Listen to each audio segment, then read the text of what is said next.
You can't talk about the creation of the Colorado Springs utilities or government in Colorado Springs unless you talk about women. In 1909, a group of 75 women got together and they formed an organization known as the Colorado Springs Civic League. And many of these women had really been forged in fire during the national women's suffrage movement. One of these women was Lillian Kerr, who was active politically, socially, culturally in Colorado Springs.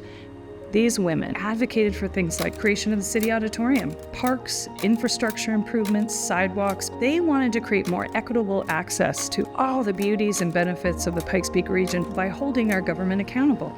They actually began to be sort of an unofficial city representative to the extent that they received a desk in city council chambers. They were looked to by city council members as a gauge of public sentiment. One of the projects they championed was the creation of public utilities. At the time, this idea was quite controversial, but the women advocated for utilities being beneficial to all residents. A public utility that answered to the people meant that people would have reliable power, would have affordable rates. So this idea that everyone deserves these things equally was compelling. And when the voters went to the polls in 1924, they indeed voted for a public utilities.